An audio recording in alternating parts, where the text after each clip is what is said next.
আসসালামু আলাইকুম। আজকে আপনাদের সামনে যে টপিকসটি নিয়ে আলোচনা করব তা হলো হাঙ্গেরি। আপনারা অনেকেই জানেন হাঙ্গেরি ইউরোপের সেনজেনভুক্ত কান্ট্রি। হাঙ্গেরি মধ্য ইউরোপ অর্থাৎ সেন্ট্রাল ইউরোপের একটি দেশ।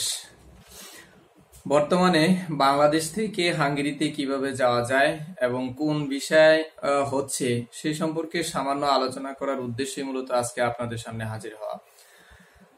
হাঙ্গেরিতে বাংলাদেশ থেকে স্টুডেন্ট ভিসায় যাওয়া যায় এবং বর্তমানে যেটা চালু হয়েছে ওয়ার্ক পারমিট বিষয়ে হাঙ্গেরিতে যাওয়া যায়।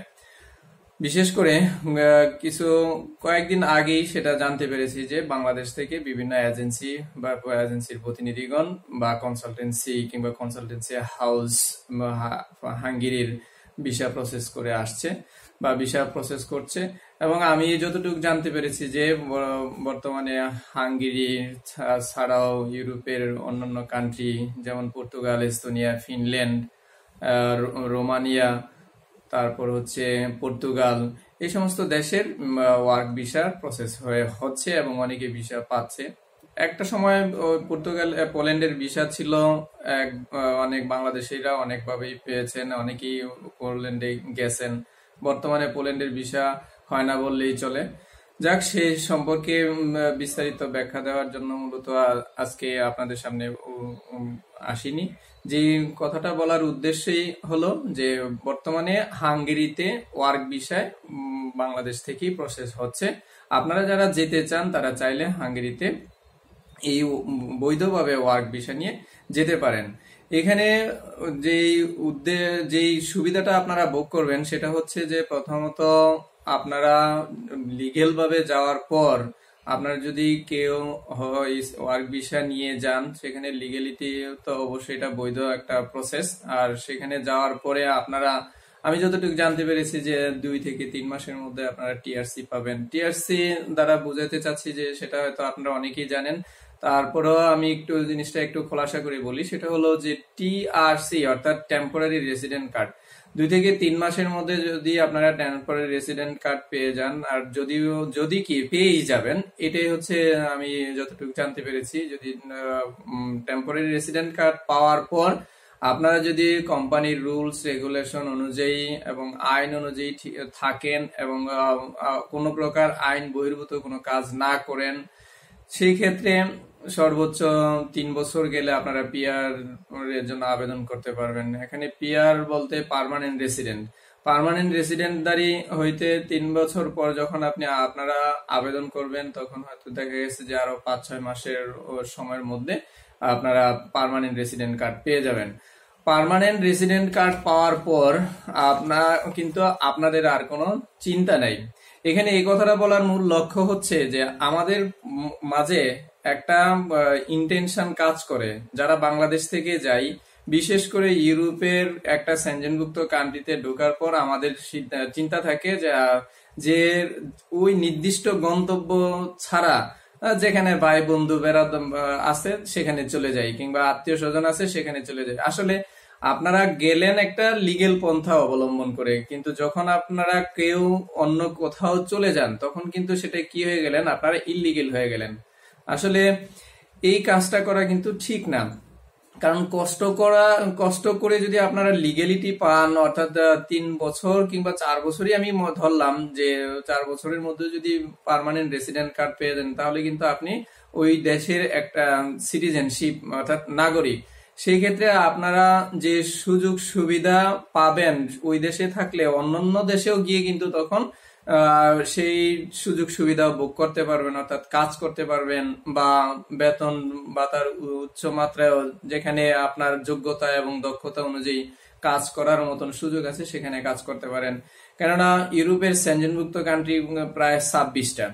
সেখানে পার্মানেন্ট রেসিডেন্ট কার্ড পাওয়ার পর অন্য কোথাও মুভ করাটাই মনে করি আমার একান্ত মতামত বা ব্যক্তিগত মতামত হচ্ছে যে সেটাই মনে হয় ভালো হয়, বা সেটাই আমার মনে হয় ভালো হয়। মূল লক্ষ্য যদি আমাদের থাকে যে ইউরোপে সেটেল হওয়া, তাহলে আমি মনে করি আপনারা যেই কান্ট্রিতেই যেইভাবেই যান, বিশেষ করে বৈধ পথ যদি অবলম্বন করে যান, তাহলে সেই কান্ট্রিতে একটু কষ্ট করে হলেও থেকে যান, কারণ টেম্পোরারি রেসিডেন্ট কার্ড তো প্রথম পাবেনই, দেন আপনারা নিয়মিত থেকে চলাফেরা করে রুলস রেগুলেশন অনুযায়ী আইন মেনে চলার পর আপনারা যখন পার্মানেন্ট রেসিডেন্ট কার্ড পাবেন তখন না হয় মুভ করার চিন্তা ভাবনা করেন। কেননা একটা জিনিস দেখেন, যদি যেই কান্ট্রিতেই গেলেন, যেমন আমার জানা মতে আপনার সেনজেনভুক্ত কান্ট্রির যে বর্তমানে ভিসা প্রসেস গুলো হচ্ছে সেখানে যদি আপনারা ভিসা পেয়ে যান বা যান, যেমন পর্তুগাল, এস্তোনিয়া, ফিনল্যান্ড, রোমানিয়া বা এই সার্বিয়া অনেকে যাচ্ছেন বিজনেস ভিসায়। আসলে যেখানেই যান সেখানে কাজ করলে কিন্তু হয়তো দেখা গেছে যে বৈধভাবে গেলেন, বৈধভাবে গিয়ে কাজের রেশিওটা আমার জানা মতে প্রায় কান্ট্রিতেই 70 থেকে 80 কিংবা 1 লাখ টাকার মতনই কিন্তু ইনকাম করতে পারেন। কোন কান্ট্রিতে যদি আপনারা প্রথম প্রথম গিয়ে বেসিক বেতন 70 থেকে 80 হাজার টাকা বা 90 হাজার টাকা ইনকাম করেন, তাহলে কিন্তু সেই টাকাটা কম না। তাহলে যখন আপনারা প্রথম যাবেন, প্রথম গিয়ে এই অ্যামাউন্টটা যদি ইনকাম করতে পারেন বা বেতন ভাতা আপনারা পান, তাহলে কিন্তু সেখানে 6 মাস, 7 মাস কিংবা আমি ধরে নিলাম 1 বছরই কষ্ট করলেন, কষ্ট করার পর কিন্তু আপনাদের বেতন ভাতাটা আর ওইটা থাকে না। স্বাভাবিকভাবেই সেখানে বেতন ভাতা বাড়তে থাকে বা বৃদ্ধি পায়। তখন আমার যেটা ধারণা মনে হয় প্রায় 1 লাখ বা 1,20,000 টাকার মতন ইনকাম করতে পারেন। তাহলে এই পথটা অবলম্বন করে গিয়ে যে অন্য কোথাও ইলিগেল থেকে যে আপনারা 1 লাখ, 2 লাখ, 3 লাখ টাকা ইনকাম করে ফেলবেন, আমার তো মনে হয় তা হয় না।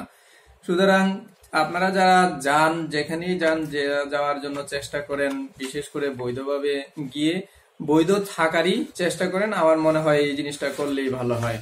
তাই আপনাদেরকে বলতে চাই সেটা হচ্ছে যে অনেকেই আরো একটা উচ্চ আকাঙ্ক্ষা করে, চিন্তা করে যে বেসিক বেতনে 60-70 হাজার টাকা কিংবা 80 হাজার টাকায় যাইবো, লাখ লাখ টাকা খরচ করে। আসলে লাখ লাখ টাকা খরচ করে যাওয়ার মূল উদ্দেশ্য কিন্তু আমার যতটুকু জানা মতে বাংলাদেশিদের টাকা ইনকাম করা না। টাকা ইনকাম করার চেয়ে যেটার বড় স্বপ্ন থাকে সেখানে সেটেল হওয়া। সেটেল হইতে গেলে ভাই একটু কষ্ট করা লাগবে। আর এই ক্ষেত্রে অনেকেই কি করে ফেলেন, সিদ্ধান্ত নিতেই দেরি করে ফেলেন। একজন সিদ্ধান্ত নিতে নিতে দেখা গেছে যে কয়েকটা মাস চলে যায়, তারপর যখন আর সেই আসেন তখন দেখা গেছে যে সবই শেষ হয়ে যায়। আর এই শেষ হওয়ার মূল কারণেই কিন্তু আমাদের উচ্চাকাঙ্ক্ষা। আর এই উচ্চাকাঙ্ক্ষাটা না থাকাটাই আমার মনে হয় ভালো হয়। কেননা ইউরোপে ভিসা হলে আমাদের মূল টার্গেটটা বা মূল ইন্টেনশনটা থাকাই উচিত ভিসা হওয়া। অনেকে প্রশ্ন করেন যে ভাই কাজ কি? আসলে আমরা বাংলাদেশ থেকে যারা যাই তাদের কিন্তু আমি যতটুকু জানতে পেরেছি বা কয়েকজন লোকের সাথে কথাবার্তা বলতে দেখেছি, জানতে পারলাম যে সেটা হলো যে মূল ইন্টেনশনটাই থাকে ভিসা পাওয়া। তাই আমাদের মনে হয় যে যারা যাই বা যারা যেতে চাই তাদের মূল লক্ষ্য হওয়াটা হচ্ছে ভিসাটা পাওয়া যায় কিনা। ভিসা পাইতে হইলে যতটুক সম্ভব প্রসেস প্রক্রিয়া, যাদের মাধ্যমে কাজ করাবেন তাদের একটা যোগ্যতা, এখানে যোগ্যতা বলতে তাদের গ্রহণযোগ্যতাটা কিরকম, তারা কোন প্রকৃতির মাধ্যমে, কোন পরিস্থিতির মাধ্যমে বা কোন প্রক্রিয়ার মাধ্যমে কাজ করেন, সেই জিনিসটা জাস্টিফাই করে নেওয়াটাই আমার মনে হয় উত্তম। কারণ বাংলাদেশে অনেক এজেন্সি আছে, আনাচে কানাচে এজেন্সি রয়েছে যে যারা অনেকেই স্বচ্ছভাবে কাজ করে, আবার অনেকেই কোন রকম একটা হলেই হলো নিয়ে বা নগদ একটা অর্থ লেনদেন করার পর দেখা যায় অনেকেই চুপ করে বসে থাকে। আসলে এগুলো করাও ঠিক না। আর স্বচ্ছ এবং সৎ ব্যবসায়ীরা কখনো সেই কাজটা করে না। আমি যতটুকু জানতে পেরেছি যে যে সমস্ত এজেন্সি বা কনসালটেন্সি হাউস বা বলেন, রেকর্ডিং হাউস বলেন, তারা যারা সৎ এবং স্বচ্ছভাবে কাজ করে তারা কখনোই কাজ নিয়ে অবহেলা করে না এবং তারা চেষ্টা করে সর্বোচ্চ। কেননা ন্যূনতম কিছু অ্যামাউন্ট অ্যাডভান্স দিয়ে যারা আপনারা কাজ করেন তারা কিন্তু একটা এখানে যে উল্লেখ্য বিষয়টা হচ্ছে যে আপনি টাকা অ্যাডভান্স দিলেন 10,000, 20,000, 30,000, সেখানে যা এই একটা কাজ বের করতে কিন্তু এর চেয়ে অনেক টাকা খরচ হয়, আর যেটা অনেক এজেন্সিরা করে থাকেন, ইনভেস্ট করে থাকেন। সুতরাং যদি একটা কাজ না হয় তাহলে সেই ক্ষেত্রে কিন্তু ওই কনসালটেন্সি ফার্ম বা হাউস কিংবা এজেন্সিরই ক্ষতি হয় বেশি। আপনাদের যে ক্ষতিটা হবে সেটা হয়তো সামান্য, আসলে ক্ষতি তো ক্ষতি, এই ক্ষেত্রে কম আর বেশি। তবে আপনারা যারা কাজ করাবেন, যার মাধ্যমে কাজ করাবেন, জেনে বুঝে শুনে, যেখানে কম রিস্ক আছে সেই রিস্কটুকু নিয়ে যারা করতে চান তারা চাইলে করতে পারেন। আর আপনাদের প্রতি একটাই রিকোয়েস্ট, যারা যাবেন তারা যেন সে হাঙ্গেরি বলতে আমি বুঝি না, ইউরোপের যে কোনো দেশ কিংবা বিশ্বের যে কোনো দেশেই আপনারা ওয়ার্ক পারমিট নিয়ে যাবেন, তারা অন্ততপক্ষে চেষ্টা করবেন জেনে বুঝে, এবং যেই হাউস বা কনসালটেন্সি ফার্মগুলো বিশ্বস্ততার সহিত কাজ করছে তাদের ইনফরমেশন নিয়ে যান। তাহলে মনে হয় আপনারা প্রতারণার হাত থেকে বেঁচে যাবেন, অর্থাৎ প্রতারণার হাত থেকে বেঁচে যাবেন। আর এই দিকটি বিবেচনা করে যাওয়াটাই মনে হয় আমার উত্তম। তবে যাই হোক, এখানে যে আরেকটি বিষয় উল্লেখ না করলেই নয়, সেটা হচ্ছে যে হাঙ্গেরিতে যারা ওয়ার্ক বিষয়ে যেতে চান, সেখানে আমি যতটুকু জানতে পেরেছি যে বেতনের 700 থেকে 900 ইউরোর বেতন, সেটা তো আমি আগেই বলেছি। সেখানে গিয়ে কাজ করতে চাইলে, কাজ যদি করেন, তাহলে আপনারা অন্ততপক্ষে কিছুদিন যাওয়ার পর চাইলে আপনারা যেই কাজেই যান সেই কাজটা যদি আপনার ভালো না লাগে তাহলে চাইলে কাজটা চেঞ্জ করে নিতে পারেন। এই ক্ষেত্রে আপনাদের একটু ধৈর্য ধারণ করতে হবে টিআর পাওয়ার পর, অর্থাৎ টেম্পোরারি রেসিডেন্ট কার্ডটা পাওয়ার পর। তো এই ছিল আমার হাঙ্গেরি সম্পর্কে যতটুক জানার, ততটুক আপনাদের সামনে পেশ করলাম। যদি আজকে আপনাদের আমার আজকের এই ভিডিওটি ভালো লাগে তাহলে লাইক করবেন, কমেন্টস করবেন, যতটুক সম্ভব আপনাদের আমি কমেন্টসের জবাব দেওয়ার চেষ্টা করব। এক্ষেত্রে অনেকেই অভিযোগ করেন বা অনেকেই কমেন্টসে লিখেন যে ভাই আপনাকে তো কমেন্টস করি, তাহলে কমেন্টসের উত্তর দেন না। আসলে অনেক কমেন্টস আসে, অনেক সময় আমিও সময় পাই না বা একটু ব্যস্ততার ফাঁকে আপনাদের কমেন্টস এর উত্তর সাথে সাথে হয়তো দিতে পারি না। আমি চেষ্টা করি সাথে সাথে দেওয়ার জন্যই, যদিও একটু দেরি হয়, সেটা আপনারা ক্ষমা সুন্দর দৃষ্টিতে দেখবেন, কারণ প্রত্যেক মানুষই কিন্তু একটা নিজস্ব গতিতে চলে। আমি তো ভাই রোবট না।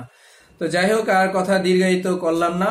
যদি আমার এই ভিডিও ভালো লাগে তাহলে আমার চ্যানেলটিকে সাবস্ক্রাইব করে আমার সাথেই থাকবেন। আপনারা প্রত্যেকে ভালো থাকবেন এই প্রত্যাশায়। আল্লাহ হাফেজ, আসসালামু আলাইকুম।